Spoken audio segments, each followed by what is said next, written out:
Welcome to Soundbreaker. In today's episode, we're talking to Mark Meyer, who is the founder and CEO of an upcoming and growing fast Random Sound. It's a distribution company based out of Paraguay. Even though Mark Meyer was born in Maryland in the States, but somehow made the transition to live in Paraguay. I'm sure it's beautiful there. He'll tell us all about it. Mark, welcome to Soundbreaker, first of all, and pleasure to have you on the show, sir. If you can give us just a quick introduction before you dive into it about yourself, and then we'll dive right in. Hi Bob, how are you? My So pleasure. nice to be talking with you, and thank you for the invitation. I'm the founder and CEO of a company called Random Sounds. It's the first music distribution company here in Paraguay, and one of the first ones in Latin America, I think. So we've been in the market for 12 years now. Uh, we started at the same time that streaming companies like Deezer and Spotify launched in Latin America. So we were kind of pioneers in the region. I've been doing this since I was a kid, so I'm a huge fan of the music industry. I studied music when I was a kid, but I also went to school and studied international business and system analysis. So I am a developer as well. And the company is heavily based in our software. So we also provide our software solution to other distribution companies in the market. Amazing, amazing. Well, I mean, as you said, you've been obsessed with it and a big fan of the music. What really, let's go back a bit to your teenage years and say, what really got you into the music business? What motivated you? And to set your eyes and focus on, say, you know what, mom, dad, this is what I want to be. This is what I want to do. I want to be in the music business. Obviously, you didn't know you're going to be a distributor, but what really kind of shifted your attention and focus and desire to take that path? Well, my I started as a teenager with a blog, so I created a blog, and I used to post about the music that I like, and then I started to post about the concerts that I went. So after doing that for a while, other blogs focused on live music started inviting me to write for them as well. So then I started to get paid to go to concerts. So that was really fun for me, especially as a teenager. And a little after that, I started helping in the production of festivals and concerts as well, with the same people that we wrote the blogs with. So it went pretty organic, and I think the turning point was that one of the founders of one of the blogs worked in a in one of the biggest festival promoters here in Paraguay.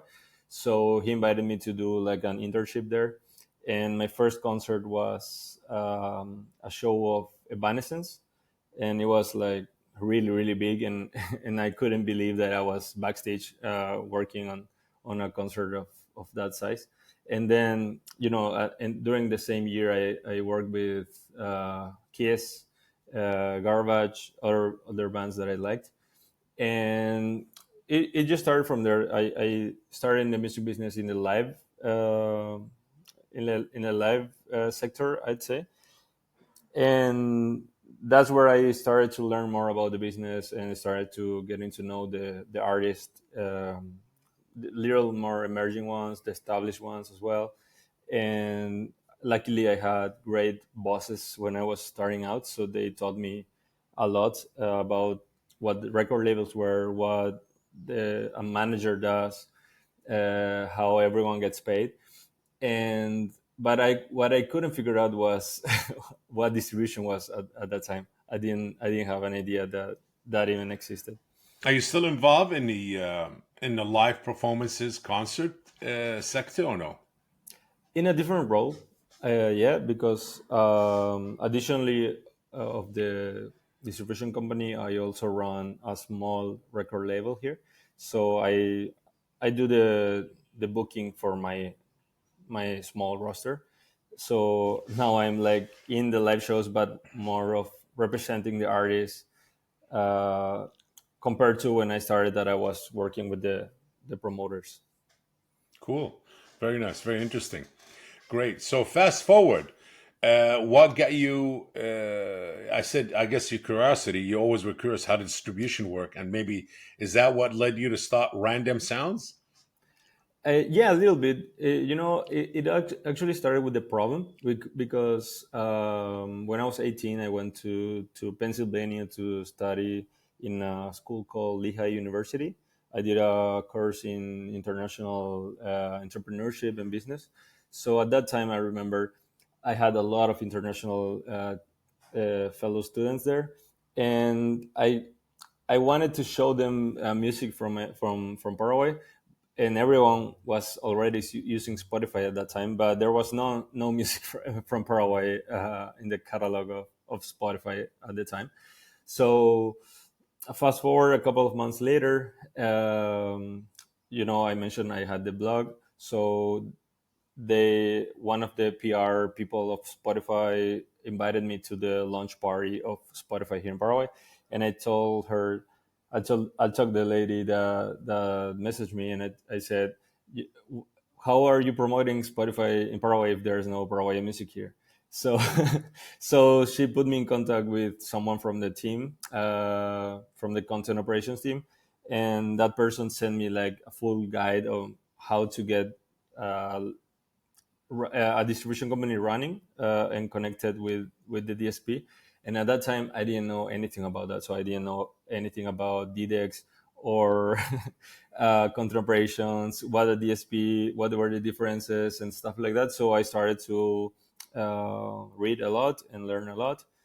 And then I contacted at that time with Merlin, and I learned a lot about that and how the licensing for distributors and DSPs worked, and and that's how it all started. I started Facebook messaging all the local bands and asked them for uh, for their albums to distribute them, and a lot of it was doing it was a physical market at that time. So I usually went to one of the band members homes and picked up a CD, put it up in my computer and copy all the files to my computer, scanned the artwork, and it was a pretty manual labor at that time, Hmm. and that's how it all started. Amazing. And that's where when the idea of Random Sound started, and you took it from then. You became the leading distributor in Paraguay for music in Latin America. Now, do you only handle music in Paraguay, or you also work with other countries in Latin America? That's a great question. Actually, in 2021, we launched an online do-it-yourself service, so anyone could sign up, and we ran a lot of promo to other countries as well. So until that point, it was 100% Paraguayan music, but currently, we have a lot of clients from Mexico, from Colombia, from Spain, from Argentina, from Peru, and last year, we also launched a white label service, entirely focused on other businesses as well. So with that service, it really blew up in a way of how we worked with international companies. So that service is 100% with companies from other countries apart from Paraguay. So yeah, most of our clients are coming from those countries that I mentioned, heavily Latin American companies and Spanish companies as well. Yeah, so I'd say it's a great mix. Where do you feel most of your income coming from? Is it coming from, I would say, or the growth coming from independent artists that using your online self-service, or they using the white label, or just working with other labels? You are their distributor. um, Currently, we have like the kind of the same revenue between the two business models. The great thing about the having a distributor for artists is that we get to learn about everything that our other customers with their distributors are facing. So then if we make a software solution for something that we are needing, most of our clients are also enjoying that same feature, and that's it's a really great reciprocal process of learning. And the growth definitely came in the last 2 years of the through the B2B service, through the white label solution. But we really have a good base with our own distribution company as well. So it's our catalog is really strong at the same time. Amazing, amazing. Um, Mark, as you know, you've been in the business for a while already, and you have your own distribution company, so you understand and you come across whatever challenges other distributors and other labels and other artists, going through. And Yeah, as you see, also the business itself is transitioning and shifting. We are at a major shift right now in the music business, and everybody it's shifting, but nobody know where's it shifting. First it was a shift from physical to download and download to stream, and download and streaming, it's in the same arena, same vicinity, so it really didn't go yeah, far. But it's more advanced, from downloading to streaming. But now streaming been around for, I would say, 20 years, and we see now there's the how should I say, there's a demand for new ways of monetization, because it seems like the traditional way of monetization, which is streaming, is no longer serving the need yeah, of artists, independent labels, aggregators, major labels, and everybody that it was in the when it started. It's kind of, I see the demand for something new and a new format is definitely on the rise, and the shift is happening. I wouldn't say AI had a lot to do with it. I would like to hear your opinion on it also, yeah. and how AI influenced that. Yeah, so I have a thought that music used to be a product. So people used to go to the record store and buy a product. Then yeah, exactly. And downloads were kind of the same, just a digital product, but you buy it in it's your file, let's say. And then with streaming, it changed to a service model. So music started becoming more of a service than a product, because people paid like these software as a service subscriptions, but they don't own the music or the file; they just have access to it. And I think now we are going to content phase, where these platforms, like for example all the microsync use of music in social media, that started with YouTube Content ID, then with Meta and Instagram Music, Snapchat, TikTok, whatever. It's how the fans are using the music as part of the content that they create to communicate with their friends or with their fans, followers, whatever you call it. And I think AI is going through the same route, because one of the we could say that generative AI in music is going through two different paths. One is for creating, assisting in the music creation process. So let's say a composer can use AI to help with lyrics or with melody, or a producer can create a line of bass with an AI tool, or separate stems, stuff like that. It's all helping the manual process of creating music, make it a little bit faster, whatever. But the other, that is fully generated AI content, um, as we were talking, I'd say it's pretty much focused on content. So a lot of things that I've seen were memes, for example, created with generative AI apps. And I have to say, I'm a huge fan of memes. and there you can create really cool, funny things with AI, not just with music, but with videos, images, whatever. And I think that in a way it can we could say lower the value of music if the offer is so big, like if and I think that's unstoppable. It's going to continue growing, growing, growing, because these tools are only going to get easier to access. But at the same time, I think it can also value make the value of music that was pre-existing to AI a little bit, you know better. That's why the catalogs are being acquired. That's why the licensing for these AI apps is um, licensed through these pre-AI recordings and compositions. So that's definitely driving more revenue to the creators of the of So those songs. there is a large amount of music that I think we stream and listen to on the streaming platform are AI created and Hmm. AI generated. And a lot of it sounds great. Absolutely. You wouldn't know the difference, actually. You would not know the difference if Yeah, it's an. I saw a studio that these are made that 97% of listeners couldn't tell if it was AI or not when they were listening to a song. That was that was crazy to hear.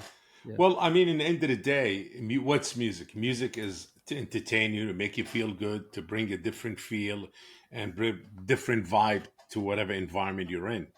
And that's the whole idea behind it, whether it's human created or AI created. But hey, nevertheless, we want to give credit to original artists. We want artists to be continue to thrive, continue to create, continue to be innovative in the creative arena of music and all of that.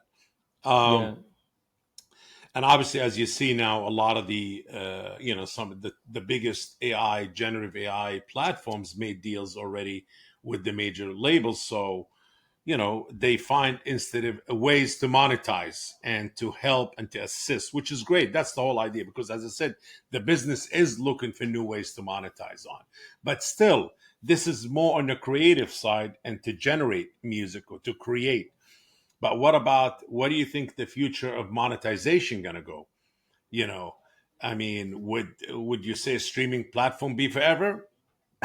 If it does, I don't think so. I think there'll be new ways, and I feel blockchain going to play a big role into the future of monetization, and that's why myself and my team and Music Dash and Inifits, the companies that we have, are we really focusing on the future, which is blockchain. You know, securing Hmm. metadata and monetizing by tokenizing assets. Yeah. I think that streaming has reached a point, especially in the more developed markets like Europe and the US, where growth can only be achieved by raising prices, which I'm all for, because I think it's still pretty cheap to access all music in the world for $10 or $11 a month. That's a great deal. But in other regions like South America, Africa, Asia, the penetration of streaming is still pretty low, especially paid streaming.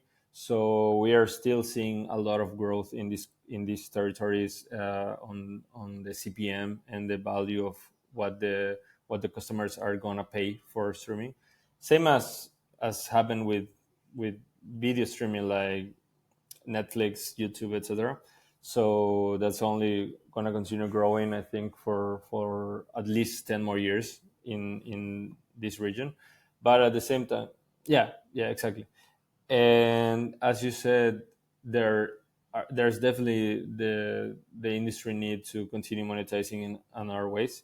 I think that live concerts, for example, are gonna get more and more expensive as well, because they are holding the. Um, that's a great question, because I think that if most of the music becomes synthetic or AI assisted, the human connection of music. And I think that's what a lot of people, you know, like you and I, that we love music, we're not just passive listeners. We want to, get to know the artist, know what's behind the songs that we love, etc. So I think that human connection is gonna get even more demanded than ever. So I can only imagine that festivals or touring is gonna continue growing as well. And about the use of blockchain, I think that's definitely one of the ways to look at how we can solve the problem of metadata and the rights management of things. Because you and I, we know how hard it is to receive the money that the music generates when it comes to royalties, traditional royalties, like the publishing side, the mechanicals, etc. Especially when it's neighboring rights, when everyone has their own database and everything. Uh, it's I don't want to use bad words, but it can be messy. So yeah, I think that the technology is already there, but there has to be like a political um, effort to make it as a part of the foundational models of how we pay royalties and how we collect in every part of the world. So I like to be an apprentice and stay humble always. I don't think that I know the solution or the future, but I try to be as much on the front that I can be, so I can learn as fast as we can. Do you think that Sono and Sora 2, with their innovation of video creation, sharing, creating, and participating, and also Sono with the hooks, will become also a platform of sharing and creating and participating and innovating? Will be the new, would say, TikTok on tech steroids? Well, that's a great question. Um, I think that there are certain demographics that enjoy AI generated content more than others. I particularly find myself in the demographic that I don't consume that a lot, but at the same time, it's unavoidable. So it's pretty much everywhere, and it got to a point where you can't tell sometimes, and it's gonna get better and better. So it's gonna get, I think, I don't know, in 6 months, in 12 months, you're not gonna be able to tell, and that actually scares me a little bit. And I come from the technology part of the yeah.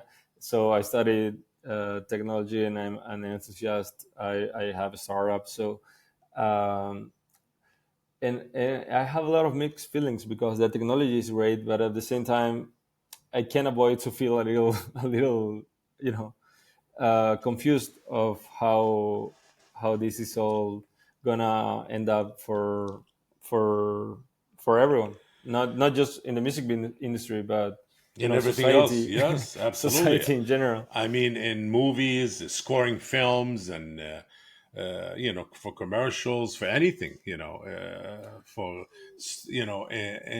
retail placement. When you walk into a mall or retail, you always have Mm. music playing there. But sometimes they rather go with familiarity, with music that's already, to bring that familiar experience and the emotions, because Yeah, buying is something, uh, based on how you feel, and you just buy things sometimes when you walk into a store, to a restaurant. Yeah, it's yeah, pretty interesting times, I would say. Yeah. um, Again, I would say I encourage AI. I'm with it, and I would say let it assist you if you're an artist or producer. or creator. You're an artist, you're at home, and you have your laptop, you have access, but you don't have the money to go to a studio or to hire producers. Let's say a producer wants a certain amount of upfront money to create a song for you, to write it, and all of that. It's like, hey, you know what? I want to write a song about so and so. Let me go to ChatGPT and see if it can help me write a lyrics. You wrote a song, okay, I'm gonna go to Sono or some other platforms. There's plenty out there to produce my song. I'm gonna record the vocals on my computer using my mic, and then just and get the song done. Put it through Sono, and here I am. I produced my own song. I wrote the lyrics with the help of ChatGPT. I recorded my own voice. Then it got mixed down. It got filtered to make it sound better, whatever I needed to do. And here you Yeah, are. I think there's nothing wrong with that. Absolutely. We yeah, live in the future. A lot of the producers right now are producing music beside, not to take away their talent. No way. I wouldn't dare to do that, because, that's something that they earned, and some of them, they're born with that talent and creativity to make music and have certain ideas. But a lot of these producers also, they're not using an eight-piece band to produce a song. They're using modules. They're using sound, computer or sounds that's already been produced before.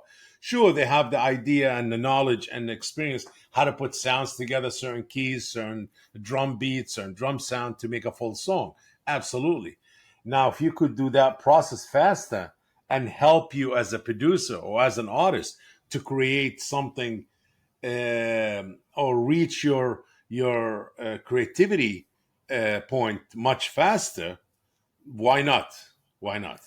yeah. Sometimes, I have a feeling that, for example, we as a distribution company have to do a lot of quality control and fight fraud in a lot of fronts. And there's the possibility of doing it so quickly and creating such an amount of content in such low cost and in such a low time, it it can flood the services with so much content. And sometimes I always try to think positively in the happiest path. And I think that what you mentioned is definitely like the best case scenario. And I'm if it's the best case scenario, and or you know on that area, I'm all for it. And as a small record label myself, I sometimes really want my artists to create the music faster. Sometimes those processes can be so slow, but it has some feeling to it, some magic to it. Of course, there's a really manual part that can be assisted. But if someone wants to create 100 tracks per day, for example, and make it pretty much similar until one of them magically get traction, that's something that I can't empathize with that. But at the same time, you mentioned the example of the famous elevator music or restaurant background music. And I think that most people in some scenarios, they don't care what they're listening to. So for example, I sometimes go to a restaurant and they have a video on YouTube that's just a fireplace there with the most generic background music that you can imagine. and and for example, that's a great use for AI, I think, as well, because they're not competing with anything else. And but I don't know, it's such a great ethical topic at the time. I try to, as I mentioned, I always try to stay positive. And I think that's a little bit that happened to me as well with Zoom and Udio, is especially, well, almost all AI companies did train without acquiring the licenses. So I think it started with the left foot. Now they are, doing the process of on acquiring the licenses and reaching the deals. And I think I'm happy for that, because it's time to make it to make the process correctly. But there was this news that broke last week that Billboard reported that they spent $32 million in computing and $2,000 in licenses. So that's I don't know, that's offensive, a little bit offensive for me. And if that's what the leadership of that company is doing, it tells me a little bit that they really don't care a lot about music. They care about other things. Yeah. Well, we live in So an age of technology now. It's a race. It's a race right now. exactly, it's It's a a race. race. Yeah. Yeah. It's all who In has better, what's new, what's the latest, how fast, how quick, how much. I mean, a company, when the last time you see a record label that became valued at a couple of $1 billion in a short period of time no, without having any hits, any major yeah, artists, any major influence? yeah, These new AI companies now, Sony's valued of $2 billion. I mean, more kudos to them. Amazing.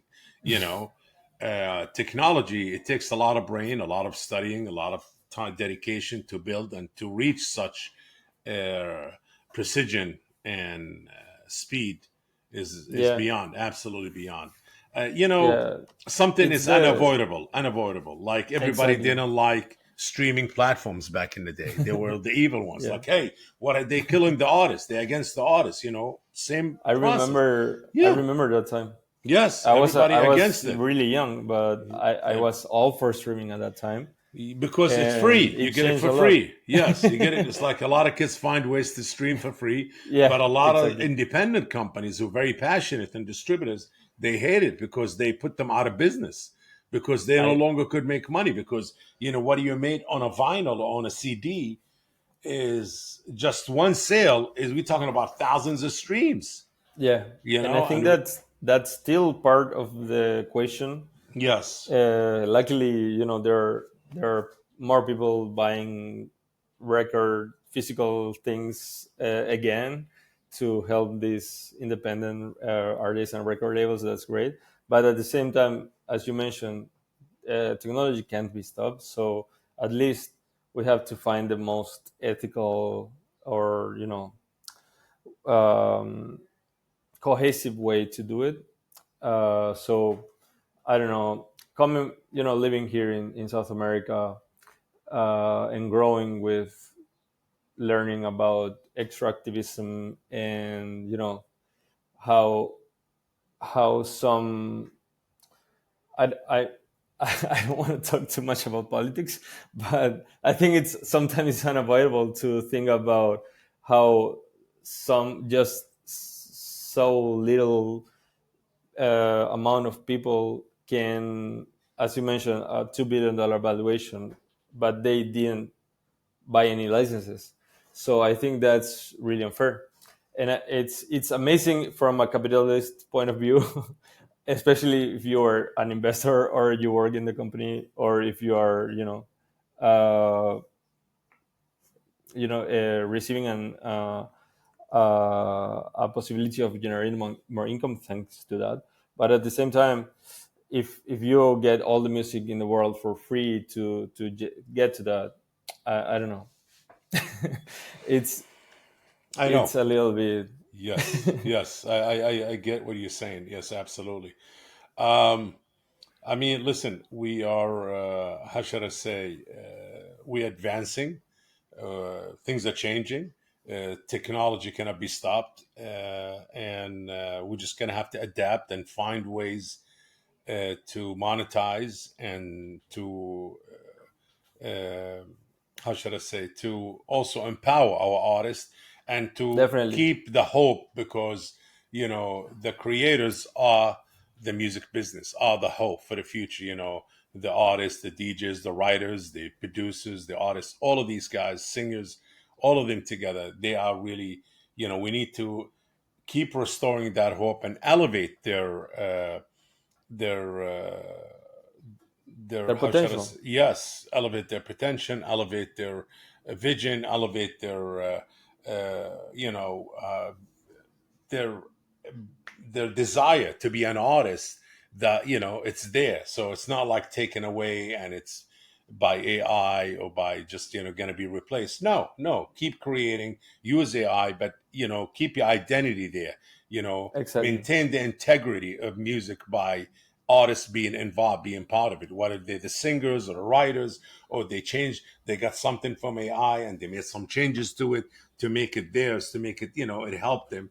So all of these things, yes, all of these things together, and that's our job as people who are been in the music business, like myself and you, business owners. A record, we made our living from the music business, so we give back by supporting and empowering artists, and helping. Sure, technology always got to play a major role in it, and I'm all in for technology because I could stand, scream, kick, and cry and say against it.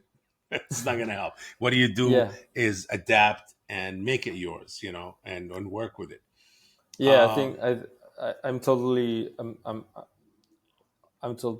I totally agree with what you're saying, and I think that also one of the things that it's a little bit our responsibility to be ambassadors for what we believe and for the people that we want to represent. So that's something that's not going to change ever. With every new technology, new challenges are going to come, but I think that we're going to continue standing for what we believe and adapting every time. Mark, what's next for Random Sound distribution in Paraguay?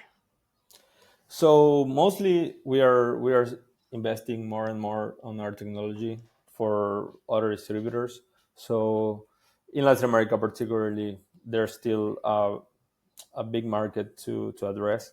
So we are putting more effort in that and making our technology and our tools available for to more companies and to more entrepreneurs. Um, Personally, what a challenge that I have for myself is continue offering our solutions to companies bigger than ours. That's the challenge that I like the most. So being able to learn and work with people more experienced than me and with catalogs bigger than mine, Great, and great, great. that's the next step. And for you, Mark, you also have a record label on the site too. And what about you, as a founder, CEO, and a supporter of the music business and a fan of it? Obviously, what's next for you? Anything on a personal agenda that evolves in the music? Well, in the last 2 years, because of work, I got to travel a lot and got to meet amazing people working in the space, from all over the world. So for me, I think it's continue growing in those relationships. I think that there's an old saying that your net worth is your network. So I really like building these personal relationships with our professionals, and make it real, make friendships for life. So I think that's how I like to do business, with people that I like and with people that I respect. So through that, I've been able to work with other organizations as well, like Marilyn and Win. So I like to continue um, collaborating with these organizations. I'm the chair of Latin America for Win. That it's an amazing organization that I like, and there I get to travel to other countries that maybe don't have a trade association and help them set up a new one, or help them make connections with other countries in Latin America. And that's a goal that I'm going to continue pushing. Um, Before we say goodbye, a very interesting conversation, actually insightful. What's your advice on other young entrepreneurs who really wants to start, in the business, want to take that path that you decided 12 years ago to take, and look where you are now? What's your advice to them? I'd say that, for myself, if I could say an advice to myself when I was starting, I'd say play the long game. So don't get crazy to get crazy instant results. Be patient and build real connections with people that are going to help you down the road. Sometimes some company can be your competition, and at the next year they can be your coworkers, or they can be the path to a deal that you want. So I think that having honest and real connections and playing the long game without going crazy and spending all your money so fast, staying alive is definitely the way to go. So I think that the music industry is an amazing place, but it can be devastating if you are chasing the quick wins and getting rich schemes very quickly. You have to do it with patience. So I Definitely. think that that's the advice. Well, Mark, first of all, thank you for taking the time and joining us here on Soundbreaker. I'm sure our audience will find it extremely exciting and inspiring and insightful. Um, Definitely we'll have a part two with you later on to see what you're up to with the random sounds. But you seem you're Yeah. making strides, and congrats on all of that. I want to thank you Thank you very again, much. and thank our listeners for joining today on the episode of Soundbreaker. Please make sure to follow us on social media and stay tuned for our next episode. Mark, again, thank you, sir. It was a pleasure. Thank you, Bob. Thank you, and thank you everyone for listening or watching. You can follow us on our socials to learn more about us. Great. If you enjoyed today's episode, make sure to share the Soundbreaker podcast. And if you are joining us on YouTube, please like this video and subscribe to the channel. Until next time.